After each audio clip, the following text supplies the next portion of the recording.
Hola, ¿cómo están? Estamos de vuelta en el espacio del podcast político y por fin, el público lo pidió, el pueblo lo demandó, está de vuelta. Horacio, ¿cómo estás? Hola, Cristian. Bueno, pues sí, de vuelta de unas vacaciones forzadas.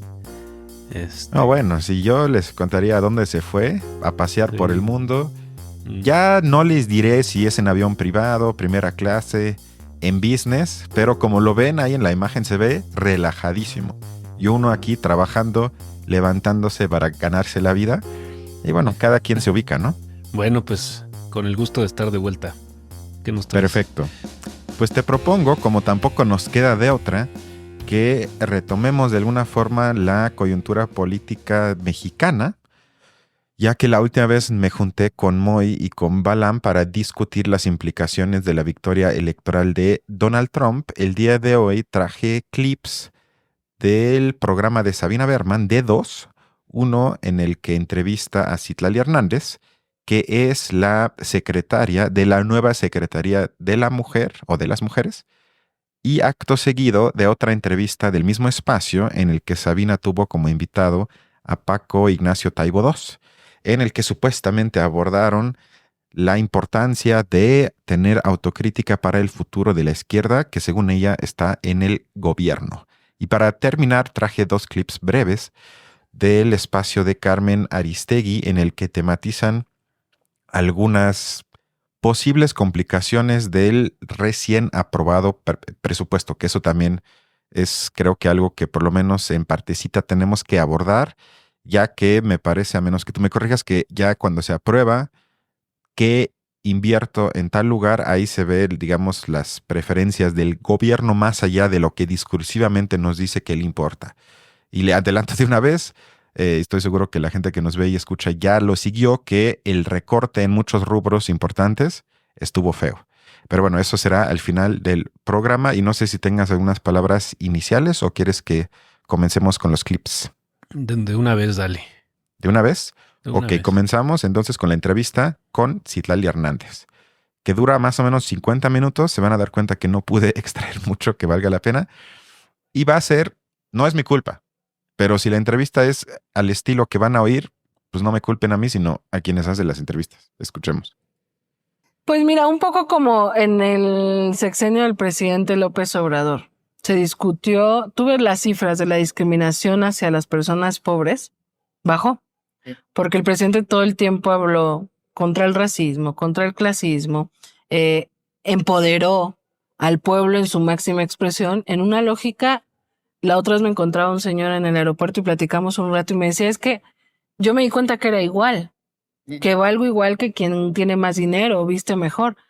Dice, ahora me da pena hasta decirlo, suena tan obvio, pero gracias al presidente todo el tiempo diciéndolo me di cuenta. No sé ni dónde comenzar. Dice ella, la última vez me encontré a un señor en el aeropuerto. ¿Por qué no en el metro? Estación de metro, autobús, cablebús, central camionera, pidiendo un taxi en la calle, caminando, no, en el aeropuerto. O Pero sea, es que fue en lo el único que AIFA, le ¿no? faltó, ¿mande? Fue en el AIFA, seguramente. Lo único que le faltó agregar es, mientras estaba en la sala VIP de American Express, se me acercó un señor. Mientras estaba esperando en mi clase de business. O sea, ¿qué es eso? O sea, el 90% de los mexicanos nunca han visto un aeropuerto y mucho menos se van a subir a un maldito avión. Eso es el primer punto. El segundo es que, desde mi punto de vista, confirman algo que yo he criticado en este espacio desde años, es que lo único que hizo AMLO, y para mí eso vale más o menos nada, es discursivamente haber empoderado a la figura del pueblo, es decir, a la gente que se siente parte o, mejor dicho, se identifica con el pueblo. Pero no por eso, digamos, ha sacado materialmente a millones de mexicanos de su situación objetiva de precariedad. Porque como dijo ahorita, ella que las cifras de discriminación han bajado porque el presidente una y otra vez dijo, es decir, discursivamente, que tú vales lo mismo que el rico. Como si fuese una cuestión de coaching, de autosuperación de YouTube, de que tú no te creas menos, no tengas un complejo de inferioridad y si te sientes igual que Slim, entonces ya no eres discriminado, eres empoderado y con eso ya más o menos el problema quedó solucionado. Y cuando uno habla con la gente menos favorecida en este país, recomiendo una película que ahorita está en cine que se llama Tratado de Invisibilidad, que es un documental sobre las mujeres que limpian los espacios públicos en la capital, pero se podría aplicar para otros ámbitos, ¿no? Y en ese documental queda claro, es de lo que no se trata es visibilizarlo para empoderarlos y enaltecerlas como unas heroínas que gracias a ellas la ciudad funciona o lo que sea, sino de lo que se trata es visibilizarlo para acabar con la figura de precariedad y el heroísmo que requieren ese tipo de puestos. Para que ya no sea un trabajo que digas, pero ¿cómo lo aguantan? Es decir, empoderar para mí es acabar con la figura de discriminación que existe y no, digamos, envolverla discursivamente para que las personas sentimentalmente se sientan mejor en su puesto que les toca con una vida absolutamente jodida y no cambiar materialmente absolutamente nada. Ya para darte la palabra, el ejemplo, para que también vean qué pasa en otros países, en la pandemia, en Alemania, igual que aquí, obviamente las que más eran afectadas por el trabajo que les toca eran las enfermeras en los hospitales. Pero el gobierno alemán, en vez de decir, ok, les vamos a dar bonos extras, les vamos a dar no sé qué apoyo que se vea con dinero, le pedían a la gente que salgan a la calle simbólicamente una vez al día para aplaudirles. Y luego eso lo veías en las noticias, en la radio, de qué padre, la gente empodera, enaltece la figura de las enfermeras, y esas seguían igual de explotadas, igual de sobreexigidas que nunca. Es decir, eso me parece algo que no cuesta y por ende no es una política que yo asocio como algo de izquierda, sino me parece como ese empoderamiento discursivamente muy característico de la época de hoy, pero que no cambia la condición jodida de la gente de la que supuestamente se dice que se empodera. En otras palabras, es darle a tole con el dedo a la gente. Eso es una síntesis de cómo decirlo exactamente. O sea, yo lo siento así porque Ajá. ¿de qué me ayuda? O sea, yo también, ¿sabes cómo lo siento? Es como esa gente que se obsesiona con el hecho de que se debe de tratar bien a la gente que te atienda. Los meseros, el viene, háblales bonito. Y no digo que eso esté mal. Eso está mejor a que los trates mal. Sin embargo, si tú hablas con los afectados, te dicen, bueno, sí me importa que me traten bien, pero lo que me importa 1000 veces más es que yo tenga más recursos y que no viva de las propinas del lugar porque el maldito dueño no me paga el salario, aunque sea el mínimo, para que no me muera de hambre. Pero la gente que aboga por la no discriminación se enfoca únicamente o casi exclusivamente en el tratamiento discursivo de la gente, como si el clasismo fuese un problema de cómo tratas a la gente pobre y no el hecho de que ya no debe haber gente pobre. Y eso me parece hay un engaño hasta perverso, la verdad. Sí, digo, yo no diría que el cambio en el discurso no es nada, no diría eso, realmente. Sí, creo que, bueno, cambia la percepción, pero bueno, creo que ahí también todavía no estaría un cambio en la percepción, creo que no necesariamente estaría llegando al punto que tú señalas, es decir, de un cambio en la realidad material de las personas, ¿no? Eso sí, creo que este gobierno es de lo que ha dejado, pues, casi intacto, ¿no? En comparación con gobiernos anteriores, ¿no? Es decir, no, en términos sustanciales, la pobreza creo que sí no ha sido propiamente atacada, ¿no? Uh-huh. Sobre todo en los fenómenos más agudos de la pobreza, ¿no? Uh-huh. Yo creo que ahí sí este gobierno pues ha estado muy dispuesto a solo intervenir a partir del discurso, ¿no? Siempre hemos hablado de políticas que realmente influyen incluso en situaciones cotidianas que representan un acceso deficiente a servicios, ¿no? Por ejemplo, eso es lo que creo que aquí hemos dicho. Uh-huh. Incluso en un ejercicio de imaginación que no cuesta tanto trabajo, ¿no? Yo, por ejemplo, hablo mucho sobre servicios de salud y cómo ya, digamos, una persona que accede a un servicio de salud como el del IMSS o el del ISSSTE, podría considerarse incluso ya afortunada, ¿no? Y sin embargo, ya desde ahí puede notar todas las deficiencias que tiene ese servicio, ¿no? Sobre todo ya cuando se trata de una atención especializada y demás. Y entonces, si uno hace el ejercicio de decir, bueno, pues si soy de los privilegiados, ¿no? ¿Cómo están las personas que ni siquiera esto tienen, ¿no?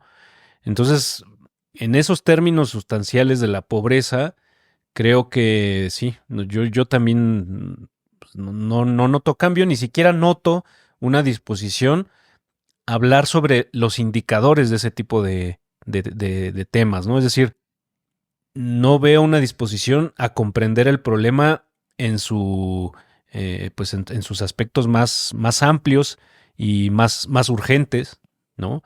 Entonces, pues sí, creo que ese cambio en la percepción que yo diría yo no lo anularía por completo. O sea, sí hay una percepción por lo menos de una, eh, pues por decirlo de alguna manera, de una participación política que igual tampoco creo que se esté conduciendo de la mejor manera, porque creo que a lo que más da lugar es a una confrontación muchas veces que se queda ahí. O sea, no estoy diciendo que no deba haber confrontación entre bandos, entre posturas, sí debe haberla, es saludable incluso, pero pues digo, tiene que llegar a algo, ¿no? Tiene que haber una especie de ejercicio de síntesis, de recolección de situaciones conflictivas que permitan impulsar políticas no probadas hasta ahora, ¿no? Pero no veo que eso se esté llevando a cabo. Entonces, aunque no estaría totalmente de acuerdo en lo primero que dijiste, en los resultados creo que sí. O sea, en las muestras que hay, en la disposición del gobierno a mantenerse en ese nivel de discurso, en eso estoy totalmente de acuerdo. Es que la gente que nos escucha, ustedes nada más piensen, imagínense que tienen una pareja y lo único que hace es hablar. Ustedes van a decir, no me ayuda de nada que hables y no hagas nada. O sea, en este caso, esta analogía me parece que ilustra lo que de veras importa y no creo que son las palabras, pero es una discusión que hasta académicamente le he perdido porque la gente está obsesionada con cómo se nombran las cosas y cómo nos contamos la realidad que nos toca discursivamente y cambiando el discurso según se han ganado muchas cosas. Yo no creo. Pero bueno, avancemos al siguiente audio. Es justo, yo lo he platicado mucho con la presidenta quiere ser muy cuidadosa en no generar una expectativa más allá de lo que presupuestal y gubernamentalmente podamos hacer. Por eso yo hablo de un sistema nacional de cuidados progresivo, es decir, hacia dónde tenemos que transitar y cómo vamos a iniciar en 6 años. Primero, hay una iniciativa hay varias iniciativas que se han propuesto. Queremos hacer un parlamento abierto platicando esto. A ver, ¿no eso añade a mi argumentación? Dijo, la presidenta y yo tenemos mucho cuidado de no generar expectativas sobre cosas que son presupuestalmente no alcanzables. O sea, en términos menos abstractos, del lenguaje no de política, es que no tenemos dinero para invertir en lo que le decimos a la gente que se necesita hacer. Y por eso tenemos mucho cuidado de no prometer cosas que sabemos que no estamos dispuestos a financiar. Y agrega al final, y eso es para mí lo más obsceno, cuando dice, la propuesta es hacer un parlamento abierto para dialogar esas cosas. No necesito dialogarlas, estoy harto de la 15ª mesa en cada mes sobre los pobres en México, que son 13.4%, que la pobreza extrema se manifiesta de tal manera, que subió en tal causa, que les falta a los pobres, que no les falta, cómo se sienten, entrevista, foto simbólico. Maldita sea, no necesito otra mesa sobre esos temas. La gente no es tonta. Queda clarísimo lo que le hace falta a la gente en tantísimos rubros. Tú lo dijiste, sector salud. Hasta que no se inviertan, no necesitamos un parlamento abierto. Lo que hace falta. Faltan espacios, médicos, medicamentos.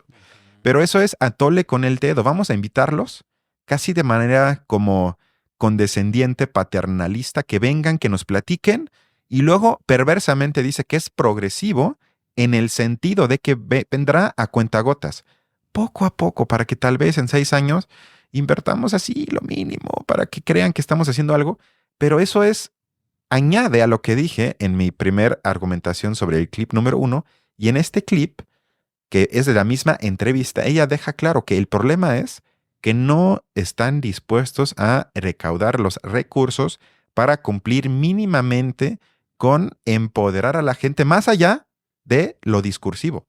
Como lo discursivo es gratis, hablan y hablan y hablan y hablan y hablan. Pero cuando se trata de lo que cambiaría la realidad de la gente, que no es a través del discurso, perdón, a ella se les acaba y te dicen que hay que tener paciencia y lo único que ahorita tenemos es, vamos a hacer un parlamento abierto para dialogar, matándonos a diálogo. Sí, ahí se nota como el nivel de intervención que ellos sienten que se requiere para estos problemas, ¿no? Sí, creo que se lleva mucho a un nivel de cifras, y de cifras además siempre tratando de imponerle una perspectiva a través del discurso, ¿no? Ujú. Cuando creo que si se recurre a una descripción exhaustiva, y con exhaustiva no me refiero a algo que lleve mucho tiempo, sino una descripción apegada a la realidad, pues de personas, de muestras representativas, de diferentes sectores, de diferentes lugares, realmente los problemas se viven de otra manera, de otra manera que las cifras pues realmente muestran una cara muy externa y muy despegada, muy descontextualizada de la realidad, ¿no? Y te digo, a veces hasta un ejercicio de imaginación da más información, da más idea de la realidad, pero sí, creo que en el momento en que la discusión se lleva solo a esas cifras y solo, por ejemplo, a cosas como cuando se hablaba sobre, es que sí aumentó el número de delitos, pero, digamos, no en una aceleración real y no sé, digo, ya ni recuerdo qué lenguaje se usaba, pero bueno, una misma cifra, pues veíamos cómo este periodista de Univisión, bueno, creo que ya no está en Univisión, ¿cómo se llama? Jorge Ramos. Ramos, pues le daba una interpretación a la cifra y no resulta que el gobierno le estaba dando otra, pero pues eran las mismas gráficas sacadas del INEGI.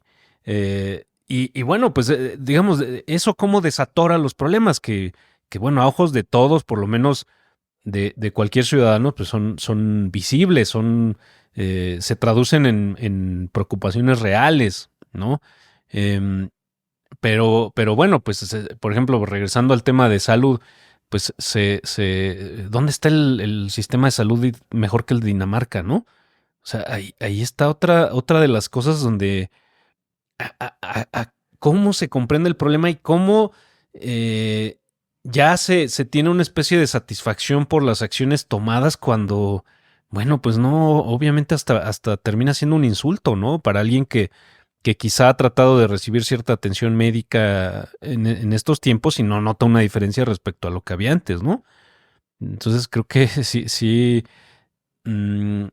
hablar de esas acciones, ¿no? Un parlamento abierto, decir que no se van a generar falsas expectativas, pues bueno, es que, o sea, entonces que está mal que las expectativas sean que en términos reales, en el impacto que todos estos problemas tienen en la cotidianidad, es una exigencia irreal e injusta, inadecuada, pensar que eso pueda cambiar, pues bueno, pues entonces ¿qué importancia tendría esto, ¿no? O sea, o por qué uno tendría que seguir confiando en esto, ¿no? Que discursivamente las cosas van a cambiar, pero más allá de eso, ¿no? Y con eso te debes de contentar si no eres parte del bloque conservador de Lili Telles. Sigamos con el siguiente clip. Cuando ven a Claudia en un meeting, la otra vez decía una maestra, mis alumnas antes querían ser princesas. Hoy les pregunto y quieren ser presidentas. Entonces, si en 6 años logramos eso, pero además podemos medirlo. Logramos eso. Muchas gracias. O sea, nivel Barbie. Estoy otra vez en el mundo de Barbie. Si logramos que las niñas no quieran ser princesas, para comenzar, yo no conozco ninguna niña que quiere ser princesa a estas alturas, pero bueno, ella dijo que le dijo una maestra que ya quieren ser presidenta. Es decir, estamos en el mundo de Barbie y al nivel intelectual del Chicharito. Lo que nos hace falta es imaginarnos cosas chingonas. Entonces, que las mujeres mexicanas, o las niñas en este caso, se imaginen que pueden ser presidentas. Llegamos todas, hashtag es tiempo de mujeres. Eso fue todo lo que traje de 1 hora de entrevista sobre una secretaría que se acaba de crear y que supuestamente responde a una urgencia de justicia histórica de la parte de la población oprimida históricamente, lo cual es cierto, pero me presentas 1 hora de entrevista diciendo nada, comprometerte a nada, no mostrando cifra alguna. O sea, para mí muestra una vez más que el gobierno de la llamada 4T, que donde se trata ya a la hora de proponer propuestas de política pública concretas, no hay nada. Por falta de nivel intelectual, sí, que se combina con falta de posibilidad de inversión, es decir, se juntan los pobres a nivel de cómo generar más recaudación y los pobres a nivel de espíritu, y por eso estamos en este mundo que parece el maldito infierno. Sí, digo, otra vez, yo no, y bueno, no he acabado de construir mi opinión al respecto. Yo sí creo que tener una presidenta influye en algo en la percepción de la gente. Pero, bueno, yo no veo, lo que sí no veo es pues un estilo diferente de gobernar, ¿no? Y sobre todo, pues bueno, una especie de, pues sí, de sello personal a muchas cosas, ¿no? Sobre todo en cosas como las que nos estamos planteando, ¿no? La prioridad que se le da al manejo del discurso y a la imposición de una perspectiva que, bueno, supongo que eso pues está entre los básicos o entre el ABC de cualquier figura política, digamos, atacar con esas armas. Pero, bueno, aún así, para desatorar los problemas, no veo otro estilo, ¿no? No veo otro estilo. Creo que una insistencia en lo mismo, ¿no?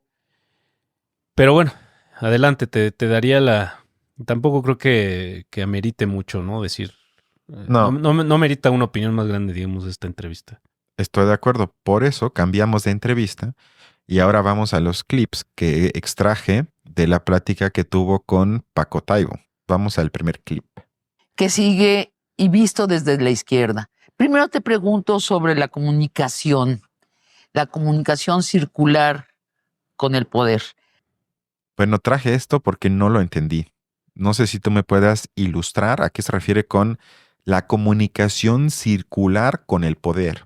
Porque precisamente como es el poder, la comunicación no es circular, sino es descendente, es lineal. Vertical, así le llamaría yo. O sea, es vertical, es de arriba para abajo. Depende quizás el grado de verticalidad. O sea, no es lo mismo que hablen con Jorge Ramos, que por sí mismo tiene poder, influencia, un nombre, a que hablen con el periodista del periódico Chico de Chiapas, por ejemplo. Eso me queda claro. Pero en ambos casos, unos están en el poder, en los puestos más importantes de este país, y en el otro caso, pues están en un medio de comunicación. Para mí ahí hay un desbalance de poder. ¿Mande? Pero también es poder, ¿no? También influencia. También es digamos, poder, también. sin embargo, no se compara desde mi punto de vista. Ya, claro. O sea, no es algo circular, porque circular, en todo caso, existe, no sé, entre alumnos, entre colegas en el trabajo con el mismo puesto. Ahí me lo puedo imaginar más o menos que podría ser, o en la familia quizás, que hasta ahí se podría cuestionar si hay comunicación sin jerarquía de poder, porque yo creo que eso siempre está, de una forma u otra, pero aceptando que ahí se podría dar algo así como un diálogo circular, que además eso creo que se lo robó de AMLO y me parece que eso permea por parte de esa izquierda zapatista nostálgica que leyó alguna vez un poco de los caracoles zapatistas, donde creo que todo el tiempo se pone énfasis en que cuando tengas un diálogo o diálogos, que te sientes en círculo y por ende entonces hasta estéticamente sea un diálogo en círculo en el que todos van en lo mismo, etcétera. Pero de nueva cuenta, eso no conecta con la realidad que nos toca en México, en la que la mayoría tiene poco poder o nada y unos cuantos tienen muchísimo poder en lo económico, en los medios, en la política, en las empresas, en todos lados. y no sé por qué entonces con ese poder político, económico, tendríamos que tener las condiciones de posibilidad de un diálogo circular o de comunicación circular. O sea, ya desde ahí yo siento que ella, no sé si se vuela con el presidente o la presidenta y siente que ella está igual, entonces pueden tener ahí algo en el mismo nivel, o si simplemente no sabe lo que dice. No sé. Sí, o sea, no hay una conciencia más amplia sobre el poder que tienen, en el poder que representan, digamos, ¿no? En el momento en que son secretarias de algo ya no son como cualquier ciudadano. No, pues sí. En el momento en que pueden pelearse, aunque sea a base de puras estupideces con Salinas Pliego, ya no son personas, ya no son cualquiera, ¿no? Entonces, pero creo que sí, también falta un poco esa conciencia. O sea, una conciencia que, digo, no de manera tan gratuita como que se convenzan de que son como cualquier ciudadano, ¿no? Que no lo son, ¿no? No lo son. Estos moneros que igual por ahí alguno creo que obtuvo algún puesto, también ya, o sea, no pueden estar hablando de los problemas como si todavía tuvieran la perspectiva de cualquier ciudadano de pie, ¿no? Y de repente cometen ciertos abusos, incluso abusos discursivos, ¿no? Ujú. Bueno, más bien hablando de abusos discursivos, vamos al siguiente clip. Ahora, la crítica de la derecha, Paco, a mí me parece que no está siendo útil a nuestra democracia. Es una crítica que solo golpea, que a menudo miente y que está distorsionada porque funcionan electoralmente, como si estuvieran perennemente en una situación electoral buscando el poder. Me parece que la crítica propositiva y la crítica en puntos concretos tiene que venir de la izquierda. Pues sí, tiene que venir de una izquierda que no solo está afiliada orgánicamente al aparato del Estado, Exacto. sino también externamente. Pues no veo que haya esa izquierda, pero yo no sé Pues si con te eso también paso. se la pasan Ajá. peleándose, ¿no? Exacto, por eso te digo, o sea, esa izquierda que critica a la llamada 4T, cuando lo hace, la critican y la ponen en el mismo saco que se vendieron, que son tal por cual, que son conservadores y con adjetivos hasta peores. O sea, para nada hay apertura de ningún tipo a cualquier tipo de crítica. De nueva cuenta, creo que estamos en el mundo de fantasía de Sabina Berman, que se imagina que la izquierda hace eso. Además, a mí me pasó que cuando ella habló de lo que según ella hace la derecha, yo dije, bueno, si quito lo que dijo al inicio, o sea, el preámbulo de que eso hace la oposición, yo pensé que estaba hablando del gobierno, que miente, que es medio autoritario, que no acepta críticas, que piensa en una lógica electorera. Aquí lo hemos analizado cuando entrevistó ella misma a Citlali Hernández hace como 6, 7 meses, más o menos marzo me parece que era, y que ella una y otra vez dijo, bueno, eso lo hacemos porque electoralmente nos conviene el candidato X o Y, que sabemos que es nefasto, que estuvo toda la vida en el PRI, PAN o PRD, pero para ganar tenemos que actuar de esa manera. O sea, ella ni siquiera se da cuenta que todo lo que ella dijo, que hace la llamada oposición, pues en gran parte también lo hace el gobierno en turno, que me parece aún peor porque ellos no lo tendrían que hacer porque tienen el poder y aún así lo hacen. Y lo que dijo Paco Taibo es que tiene que ser más bien que la izquierda que no está anclada por interés propio al Estado, tiene que tener las ganas y la capacidad de hacer críticas. Comparto eso, pero como dices, cuando pasa eso, yo me acuerdo de la carta que escribió el comandante Marcos. Fue una crítica dura y además criticó a ambos lados. Primero al gobierno de Claudia Sheinbaum y luego se burla de la oposición. Para nada le hace un favor a la oposición, como luego lo acusan. Y aún así fue criticado en todos los espacios que yo ubico de los llamados propagandistas de la 4T. Es decir, no se cumple con lo que Paco Taibo dice. Lo triste es que Sabina Berman, como siempre, no pone énfasis en eso, profundiza preguntas, sino nada más deja que él diga lo que él quiera y se va a la siguiente pregunta. Pero yo comparto lo que dijo Paco Taibo, es que tendría que venir esa crítica de la oposición, pero que no sea la oposición conservadora, digamos, de Sandra Cuevas o Lili Telles, sino esa parte de la gente que se asume de izquierda y que critica al gobierno por no ser de izquierda. Esa crítica tendría que ser mucho más tomada en cuenta. Sí, totalmente de acuerdo. Y de hecho creo que eso es algo en lo que siempre hemos insistido. Sí, y casi no hay, ¿estás de acuerdo? O sea, yo casi no veo eso. No. O sea, incluso por lo menos en los medios es difícil verlo. O sea, es difícil realmente sentir que alguien asume esa postura, ¿no?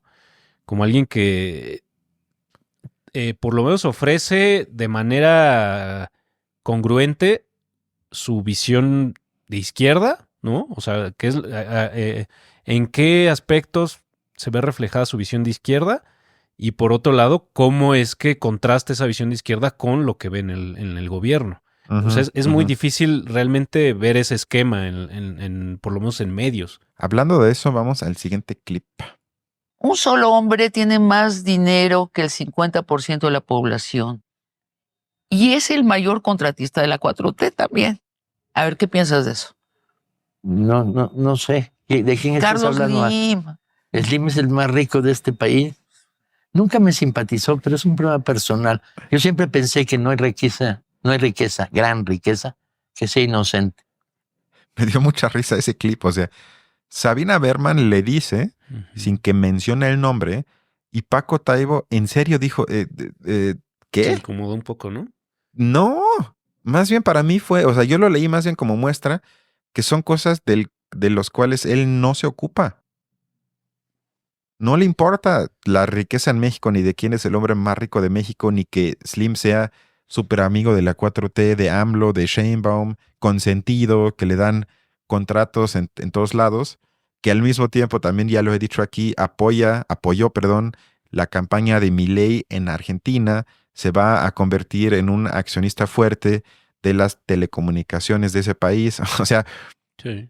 tantas cosas, pero con eso creo que él muestra que él está en su rollo y que no se mete a ese tipo de problemas generados por el sistema económico en México. Por eso ni siquiera sabía de quién está hablando Sabina Berman, y su salida para mí muy chafa fue, ni siquiera menciona el nombre de Galeano, del cual toma esa cita que está en su libro que se llama El mundo está de cabeza, algo así, o de patas para arriba, algo así se llama su libro, donde hay un aforismo en el que dice que en este mundo ninguna riqueza es inocente, algo así.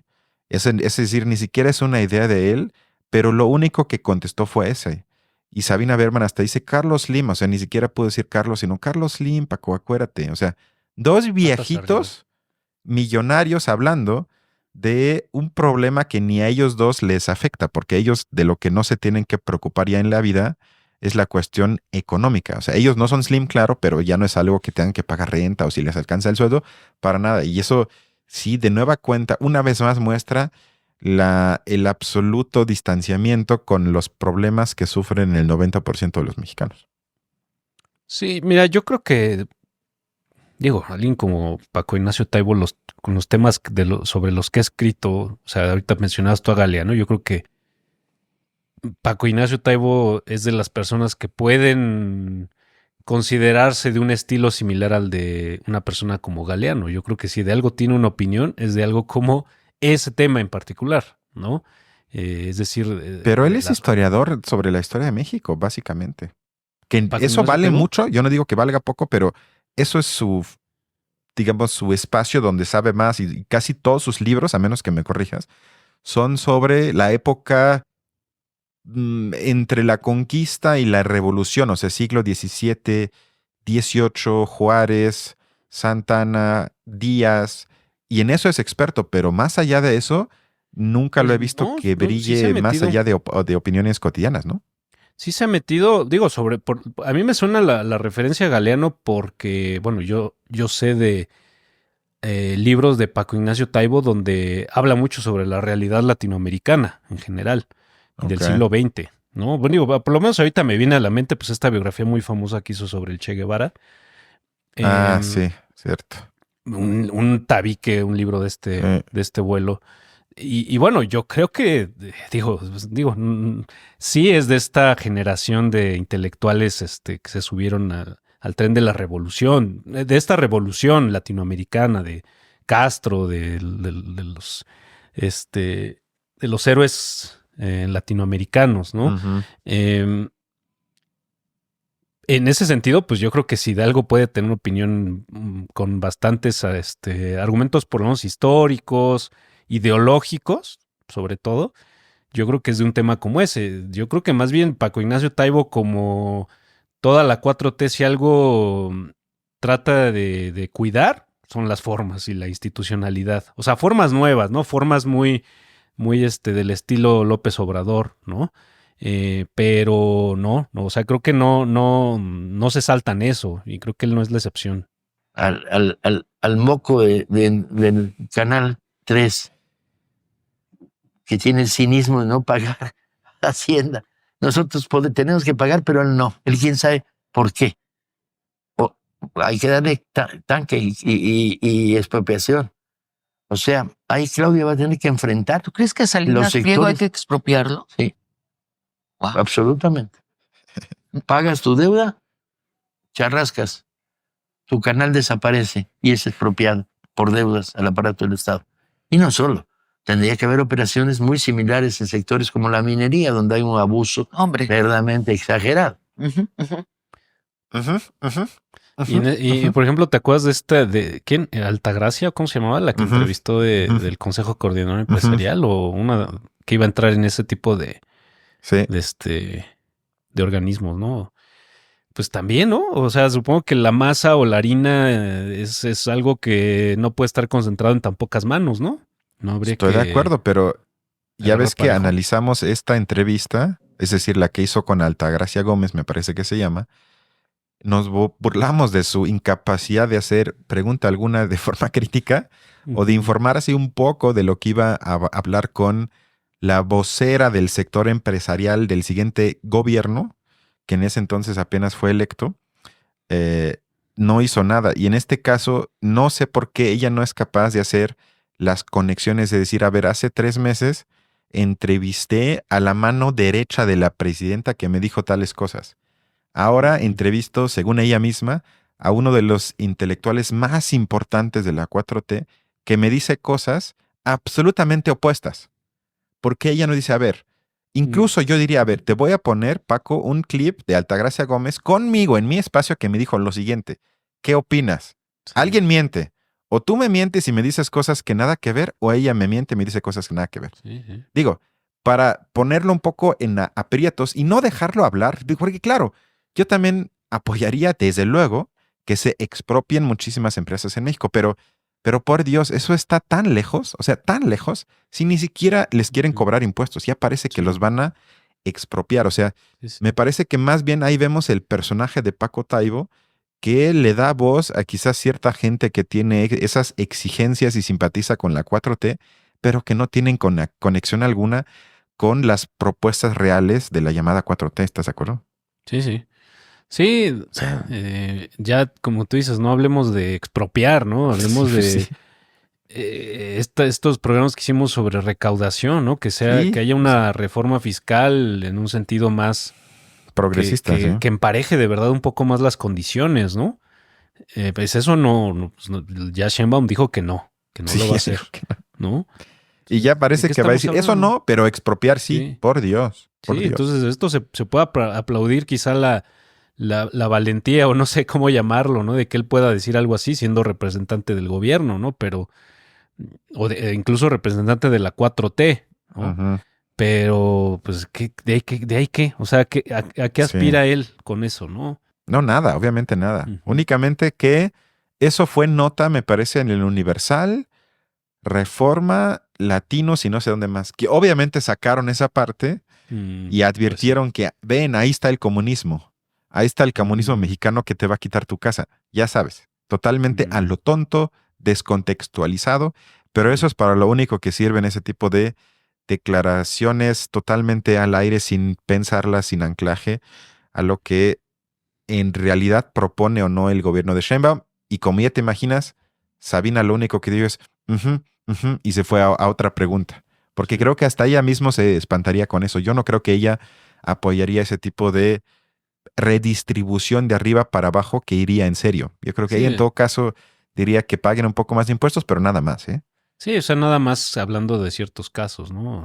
Sí, de ciertos casos. Pero cuando uno ya ve cerca este tipo de cosas, pues, por ejemplo, cuando se habla sobre impuestos para, por ejemplo, para las herencias, ahí sí creo que saltan, digo, o sea, salta mucha gente, no es nada más una cosa que podamos ver a esa distancia, ¿no? Decir, no, pues Lex Luthor moderno, Lex Luthor mexicano que es Salinas Pliego, ¿no? Sino, pues es una Sí, política para todos. no, la incluso yo recaudación en diría, oye, general. ¿tienes más que 2 o 3 casas o depas? ¿Para qué? Expropiado.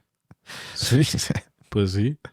Y ella, me atrevo a afirmar que seguramente entraría en esa Sí, clase de gente que tiene más de 2 o 3 propiedades, ¿estamos de acuerdo? sí. Pero bueno, vamos al siguiente clip. A ver, en las pasadas elecciones, donde fue electa Claudia, la mitad de la clase alta mexicana, de ese 10% más rico, votó por la izquierda. ¿De dónde sacaste esa extraña estadística? De análisis que salieron en los periódicos. No les hagas caso. ¿De dónde? ¿Tú ¿De no dónde la crees mitad de eso? la oligarquía votó por la izquierda? ¿No lo crees? Yo No, creo que les fue no, mejor con la 4T. Mm. Ya ves cómo Paco Taibo, creo que ya dio el viajazo, que no le entró en la cabeza un dato objetivo que está analizado, que aquí lo hemos mencionado, es que la mitad de la gente rica en México apoya la 4T porque sabe que no le afecta. O sea, y Paco Taibo cae en algo que yo he criticado siempre en la gente, es que niega eso. No le creas, es mentira, eso no puede ser. Porque como no encaja en su propia construcción cognitiva de la realidad y de la importancia de la 4T, que primero los pobres y no sé qué, no se puede imaginar que objetivamente las políticas de la 4T no afectan a la gente rica y por ende la gente rica que no tiene complejos vota por la 4T porque sabe que no les van a hacer absolutamente nada. Y él, en vez de pensar esa complicación que pondría un poco, digamos, en movimiento su forma de ver la llamada 4T, simplemente dice, eso es mentira, no le creas. O sea, cae en lo mismo que hace el PAN cuando le hablas de cosas y te dicen, eso no existe, eso es mentira, eso es propaganda del gobierno. O sea, negar la realidad, ¿por qué? ¿Por qué hace eso? Sí, no, y te digo, creo que también, creo que aquí es donde, a ver, para uno comprender la realidad, no, obviamente no se va a dar, no va a tener datos fríos de todas las situaciones que haya acerca de la realidad. O sea, ya no hablemos de la realidad en general, pero hablemos de la realidad política del país, ¿no? Aquí creo que apelar a un ejercicio de imaginación y pensar que los verdaderamente poderosos, los verdaderamente ricos, le van a apostar al caballo perdedor, ¿no? O sea, a mí se me haría una especie de estupidez, digamos, o sea, de una inocencia, digamos, ¿no? Pensar así, ¿no? O sea, obviamente, pues bueno, creo que cualquiera estaría de acuerdo en que conservar el poder posiblemente implique, digamos, no tener un compromiso político ya cerrado y unas convicciones realmente sólidas sobre qué tipo de partido prefiere uno, ¿no? O sea, no, yo creo que ahí es donde sí le falta, pues te digo, un juicio un poco más profundo, ¿no? O sea, realmente sí es muy. Digo, yo creo que ahí habría que establecer niveles, ¿no? Si hay ciertas evidencias, digo, creo que la que se mencionó en la pregunta anterior, ¿no? Slim, el contratista más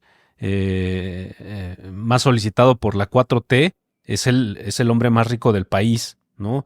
Y bueno, pensar que, o sea, tenemos evidencia de que él tiene intereses en que la 4T continúe, ¿no? Pues O sea, sí. ya de ahí, digamos, ¿cuántos casos no hay así, ¿no? ¿Cuántos casos no debe haber así? Te digo, ya sea en un ejercicio de imaginación o en algo donde obtengamos datos, seguramente por los dos lados vamos a llegar a la misma idea, ¿no? O sea, creo que sí, negar eso sí me parece bastante tonto, la verdad. Y necio, o sea, como Sí, de viejo necio que dices, eso no puede ser porque a mí Sí. no me encaja en cómo yo quiero ver cómo va el país. Sí, Digo, sí. pero me pareció muy triste que alguien con esa sin duda capacidad de argumentación simplemente diga, Sí. eso no existe. No, bueno, pues Sí, entonces, sí. qué No, fácil, o es, sea. es negar, por ejemplo, que en Venezuela pase eso, que en Cuba haya pasado eso. Pues sí, Bueno, o pues sea, no, es también no un le veo poco. sentido a algunos que uno cierre los ojos ante algo tan evidente y comprobado que no tiene nada que ver con propaganda o como él casi le dijo, ¿de qué panfleto sacaste esa información? Así como, Ujú. sí, es más que público. Pero bueno, vamos de mal en peor. El siguiente clip. Todo ese discurso que nos permeó durante 30 años, lo cambió en 6 años, Andrés Manuel. Sí, sí lo cambió. Cambió los ejes de ese discurso, de las bondades del capitalismo salvaje, que nadie se las veía, pero todo el mundo recibía información de que ahí estaban las bondades. Claro, porque el todo el mundo- capitalismo salvaje es el que da empleo. Y todo el mundo se pegaba en las noches en su casa, se atormentaba y decía, es que soy un flojonazo, hoy trabajé 18 horas, pero debo de ser un flojonazo porque no llego a ser un empresario exitoso. Yo no creo que se dieran nada no. Hay un filósofo cuyo nombre no me estoy acordando que llama eso la autoexplotación del capitalismo. O sea, la misma Los persona que en las noches explotándose se a sí fustigan. mismo como su propio trabajador. No, Sabina, ¡no! ¡No! Eso sí no te lo dejo pasar. Eso sí, cuando lo escuché, no lo pude creer. Es que no, en serio no. Eso no puede ser, o sea, no puede ser. ¿En dónde te informas? ¿En Instagram o qué? Hay un filósofo que no me acuerdo del nombre. El filósofo se llama Byung-Chul Han, que ha escrito varios libros sobre la subjetividad dañada, digamos, por o en la época neoliberal. Él fue alumno teórico de gente como, o yo diría principalmente de Foucault, y tiene un libro que se llama Sobre el rendimiento, y en ese, y hay otro que más o menos es sobre algo similar que se llama la psicopolítica, y ahí él construye la figura del sujeto que se explota a sí mismo en el sentido de que ya hay tipo de trabajos, Uber sería como el ejemplo más emblemático, en el que tú eres jefe de ti mismo, es decir, tú eres el empresario para ti y de ti mismo. Tú mismo te generas la presión de ser tu propio jefe y entonces a eso se le llama más o menos la autoexplotación, como la autoexigencia de mejorarte todo el tiempo, de maximizar tus capacidades, de, digamos, ocuparte de mejorar tu CV y toda esa ideología de asumirse como una empresa de sí mismo, pero lo que ella dijo al final, que asumirse como su propio trabajador. No, Sabina, se trata de asumirse como su propio empresario. O sea, ni siquiera es capaz de articular una idea tan básica y con lo que deja claro es que no leyó ningún libro de ese tipo porque lo repite 1000 veces y no es tan difícil de comprender, sino es que alguien le dijo o lo vio en TikTok o lo vio en Instagram o se le va la onda, pero no me importa. ¿Cómo puede ser que un programa estelar haya ese tipo de nivel de falacia de argumentación? Paco Taibo tampoco sabía qué estaba hablando, de qué filósofo ni nada, y no es una idea tan difícil y ni siquiera, para ya acabar con mi rant, me parece algo tan intuitivamente criticable, porque yo no estoy automáticamente en contra de que la gente tenga ganas de hacer cosas, de, entre comillas, superarse, de tener exigencias en la vida, de querer ser mejor en algo. O sea, no automáticamente eso para mí es malo y de derecha y capitalista. O sea, para nada.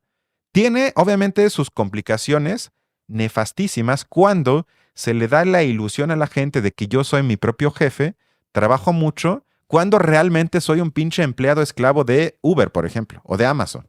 Ahí entra lo política, ideológicamente cuestionable. Pero en lo otro no. O sea, en lo otro yo digo, bueno, pues los podemos hablar, pero en fin, ni siquiera eso puede hacer bien. No se acordó del filósofo, citó mal la idea, los dos se quedaron callados y yo ya no supe si estoy en una junta con gente ya más grande en el péndulo un domingo en la mañana o si estoy viendo un programa que supuestamente es crítico y es muy importante para México. O sea, perdón, pero eso sí, Sí. me enfureció. Sí, creo que así como cerramos con lo de Citlali Hernández comentando que no hay conciencia sobre su poder, ¿no? Creo que aquí no hay conciencia sobre que ellos no representan esta izquierda que ellos están imaginando, crítica, con argumentos sólidos, que sabe definir bien la línea, ¿no? Que sabe distanciarse de las instituciones que están criticando y del poder que están criticando, pues no, creo que no son, o sea, y les hace falta conciencia de eso, ¿no? Pero yo también digo, o sea, ¿qué tan difícil es que si citas algo, por lo menos No, y había un articules? Chilhan dijo, a mí se me hace pues un intelectual bien pop, bien, Súper conocido, o sea, o estás hablando sea, de o así, y más en México, sí, no estoy hablando de mala calidad, ¿no? No, no, no, no, no es que, no, pero pero bueno, es así muy en el popular. mundo Sí, sí, sí. intelectual, pues bueno, está en cualquier librería, digamos. Sí, lo ves en todos lados, todos sus libros, Sí, saca un sí, libro sí. por año, hasta dos por año, se traducen en todos Y los son idiomas. libritos así. Sí, exacto. Y no son ideas malas. O sea, sí me parece que ojalá No, la no, no, gente no, leyera no, por lo no. menos eso. Pero a lo que voy Claro. es que no es, no sé, un libro de Hegel donde dices, bueno, ahí sí Sí, necesitas un curso de filosofía para sí, explicar la claro. idea, Ujú. sino es una idea muy básica. Entonces, si la mencionas, por lo menos piensa antes si eres capaz de articularla bien, porque digo, yo me burlé y me enojé, pero gente que no lo ubica o que no lo ubica bien, o no entendió la idea, o peor aún, la entendió mal, y que yo me Y la va a asumo estar como mi repitiendo. propio trabajador, ¿qué es eso? Se va a estar repitiendo como si ya fuera algo muy construido, cuando es algo a lo que todavía hay que verle varios ángulos, ¿no? Sí, Una sí, sí, idea que, exacto. como tú dices, intuitivamente puede ya casi en automático uno reconocer un valor a una idea como esa, pero de que hace falta verle ángulos, ver Sí, una exacto. contracrítica, sí, por supuesto también, ¿no? Sí, exacto. Y yo digo, bueno, si tienes un programa de alcance nacional, pues por lo menos ese tipo de ideas, para mí sería importantísimo cuidar la exactitud. Digo, si de por sí casi no hablan de ideas, si mencionas una, pues por lo menos menciónala bien. Pero bueno, ya casi para terminar el día de hoy, abandonemos este espacio magnífico para irnos brevemente con Carmen Aristegui, que la otra semana tuvo un pequeño debate sobre el presupuesto de egresos que se aprobó hace semana y media. Y sobre esto traje dos audios breves. Vamos a oírlos y ahorita lo platicamos.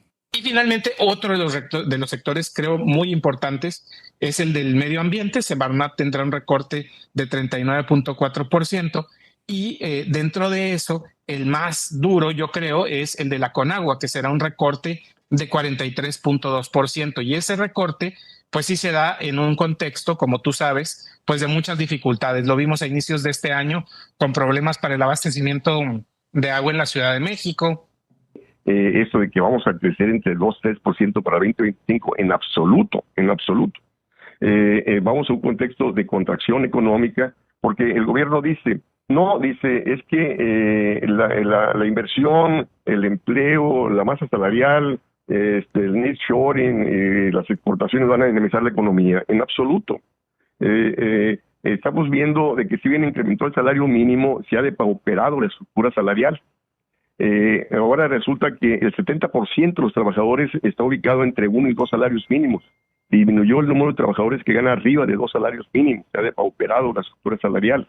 Entonces, eso aunado a la inflación, aunado a la alta tasa de interés, pues lógico, te contrae demanda, te contrae la actividad económica. Repito, 7 de 10 mexicanas ganan entre 400 y 800 dólares al mes. Felicidades. Muchas felicidades. Y luego, la presidenta del medio ambiente, siempre dicen la doctora Sheinbaum, recortó 40% al sector del medio ambiente, 40% a la Conagua, y eso lo traje porque ya ves que grabamos hace, pues ya de tener como un año, un programa sobre el problema del agua, que ya no es tema, porque como ahorita ya no sé si habla de todo menos de eso, pero eso va a ser tema inevitablemente, otra vez. Y ya ves que ahí hablábamos de que es un problema que se tiene que analizar, que se debe de tematizar, que urge hacer ahí algo. Recorte del 40% ahí. La presidenta de la cultura le cortó el 30% de presupuesto al sector cultura. Y así me podría seguir. Recorte tras recorte. De nueva cuenta, ¿en dónde está ahí el elemento progresista de transformación de 4T, que los pobres primero? Más allá, y con eso cierro lo que dije al inicio, discursivamente. En el presupuesto, en lo importante, no hay nada. Es nefastísimo. Pero discursivamente se nos va a decir que mandamos, que nos debemos de sentir orgullosos, que México está creciendo, que México va bien, que nos pongamos la bandera. Pero digo, eso para mí es, como dijiste, atole con el dedo. Una vez más, tengo que decir que este gobierno no me representa en lo más mínimo. Ok, Bueno, yo creo que me quedo con ese resumen que acabas de hacer de Atole con el dedo. Me gusta Podemos ponerle así a este programa incluso. Creo que sería un buen título. Las mujeres nos dan atole con el dedo. Ah, no, perdón. No, porque eso- no creo que eso no. ¿No? Bueno, pues es que 4T 2 puntos, Atole con el dedo, así tan sencillo como eso. pues sí, pero Sabina Berman, pues mujer. Claudia Sheinbaum, mujer. Citlali Hernández, mujer. Estoy viendo un problema ahí, ¿eh? Ok. Tal vez Trump o Milei tienen un punto. Sí. No, obviamente eso es broma. Somos un espacio aquí progresista, por ende eso no es tema. Pero bueno, a menos que tengas algo más, qué bueno que estuviste de vuelta. Y no sé si tengas un comentario final. Pues yo nada preguntaría, ¿no? ¿Hay ver. posibilidad de tomarles la palabra a personas como Sabina y Paco Ignacio acerca de esta izquierda crítica? O sea, tú ya le ves No. que eso esté en gestación, ves que eso esté ni siquiera en nosotros, así como... No, porque eso sería un programa desde mi punto de vista aparte de que en México, bueno, y en muchas partes del mundo yo observo una obsesión pedestre desde mi punto de vista con lo que ellos llamarían la crítica constructiva y propositiva. Mm, Y eso para mí no sirve. O sea, una crítica no es sí, no. constructiva ni propositiva, sino al contrario. Una crítica trata de construir, de destruir lo que Ordenar, tengo enfrente. Sí. Bueno, yo iría en un sentido muy quizá kantiano de la palabra crítica, ¿no? Exacto. Poner la razón, bueno, sí, la razón al servicio de estos problemas. Y bueno, después sí, eso último que acabas de decir me suena muy desesperanzador, ¿no? Porque por lo menos Lo yo es, quisiera ¿eh? ver eso, no necesariamente ya que eso se concrete en la formación de otro partido político, de otro movimiento, no sé qué palabra nos vamos a inventar ahora. Eso haría falta desde mi punto de vista. Pero no veo cerca que eso surja. esa semilla de crítica, ¿no?